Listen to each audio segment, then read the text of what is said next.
E pra të dashur miqtë e mi, ja ku po ritakohemi sot sërish së bashku me mua Tirona Lilin, për të komentuar dhe ndarë me ju ngjarjet më të fundit që po ndodhin brenda në shtëpinë e Big Brotherit edhe jashtë asaj.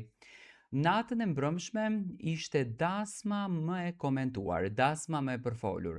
Të gjithë në fakt e kemi pritur zemërgjër këtë dasëm për të kuptuar se çfarë do të ndodh.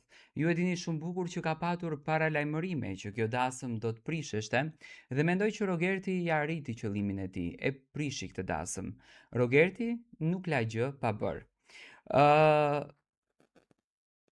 Natën e mbrëmshme, sepse po e përmend shumë natën e mbrëmshme, ju e dini shumë mirë që u komunikua që do të kishte mysafir special brenda kësaj shtëpie.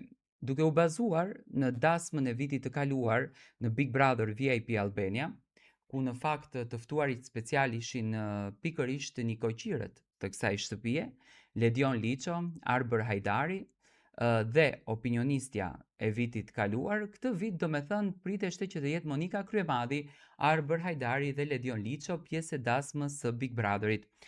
Fansa ditën e djeshme kanë pritur me shumë dashuri që t'i shohin dhe këto brenda asaj shtëpie, por siç duket plan programi i produksionit në kombinim me Rogertin për ta luajtur këtë lojën e madhe dhe për të arritur që të marrin vëmendjen, sepse unë duhet jem realist dhe gjithmonë kam qenë realist, nëse mbrëm publiku ka patur kureshtje për ta parë dasmën, ka qenë kureshtja se çfarë do të ndodhë brenda asaj shtëpie. Do të thënë jemi si popull i tillë që duam të shohim gjithmonë detaje shumë të vogla. Çfarë do të ndodh? A do t'ja prish dasmën? A do t'ja shkatroj ambientin? Si do të sillet Selin? Çfarë do të thot Gimbo? E gjëra të këtilla dhe mendoj që kureshtja e madhe që arriti live deri në 300.000, domethënë ka qenë pikërisht për këtë, çfarë do ndodh në këtë dasëm. Duke e ditur që në sy të Ledionit dhe në sy të Arbërit dhe në sy të Monikës, Rogerti do të kishte qenë pak më i kufizuar, do të kishte qenë pak më në vet kontroll, produksioni nuk përzgjodhi që të lër Rogertin bashk me opinionistët dhe me Ledionin, por përzgjodhi që të jetë Rogerti dhe banorët. Do me thënë, të ftuar special nuk ishte ashtu siç u premtua.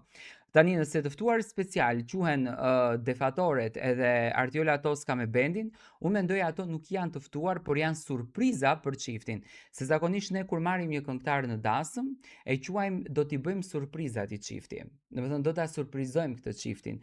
Dhe mendoj që këtu ishte surpriza për Gimbon dhe për Selin, që ishte përzgjedhur artistja e muzikës popullore Artiola Toska për të kënduar në dasmën e tyre.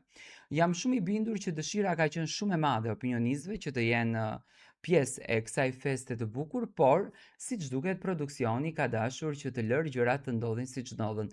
Çfarë mendimi keni ju?